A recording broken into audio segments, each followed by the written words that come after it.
ஆன்மீக நண்பர்கள் அனைவருக்கும் அன்பு கலந்த வணக்கங்கள். இன்றைக்கு நாங்கள் ஆன்மீகம் சம்பந்தமான பதிவில் பார்த்தீங்கன்னா, தென்காசியின் ஆன்மீக பொக்கிஷம் அருள்மிகு இளஞ்சி குமாரர் திருக்கோயிலை பற்றி பார்க்கலாமா வாங்க. குற்றால சாரலில் சித்ரா நதிக்கரையில் அமைந்துள்ள ஒரு அற்புதமான தலம் தான் இந்த இளஞ்சி. இங்கு பார்த்தீங்கன்னா முருகப்பெருமான் தண்டாயுத பாணியாக இளமை ததும்பும் எழிலுடன் குமாரர் என்ற திருநாமத்தோடு அருள் பாலிக்கிறார் என்றே சொல்லலாம். இந்த தலத்தின் சண்முகர் 10 தலைகளுடன் 12 கரங்களுடனும் அபூர்வமான கோலத்தில் காட்சியளிக்கிறார்.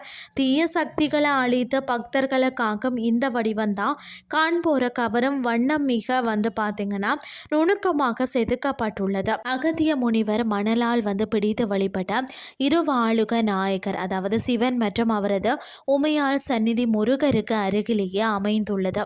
சிவலிங்கம் மணலால் ஆனது என்பதால தான் இதற்கு அபிஷேகம் கிடையாது, எண்ணெய் காப்பு மட்டுமே சாத்தப்படுகிறதாம். மற்ற கோயில்களில் வலப்பக்கம் நோக்கி இருக்கும் மயில் இங்கு முருகனுக்கு இடதுபுறத்தில் வடக்கு நோக்கி அமைந்துள்ளது தான் மிக சிறப்பு. மாதுளை முத்து காணிக்கைன்னு சொல்லப்படுகிறதா.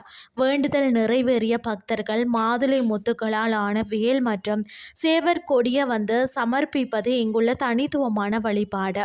குழந்தை செல்வம் பெறணும்னு சொன்னாலும், திருமண தடை நீங்கணும்னு சொன்னாலும், தொழில் சிறக்கவும் இந்த தலத்து குமாரரை தரிசிப்பது மிகுந்த பலன் தரும் என பக்தர்கள் நம்புகிறார்கள். குற்றாலம் மற்றும் தென்காசி செல்லும் அன்பர்கள் தவறாமல் தரிசிக்க வேண்டிய ஒரு அற்புதமான தலமாக தான் இது இருக்கிறது. இன்றைய ஆன்மீகம் சார்ந்த பதிவு உங்களுக்கு பிரயோசனமாக அமைஞ்சிருக்கும். இதே மாதிரி மற்றும் ஒரு ஆன்மீகம் சார்ந்த பதிவோடு உங்களை சந்திக்கிறேன். நன்றி.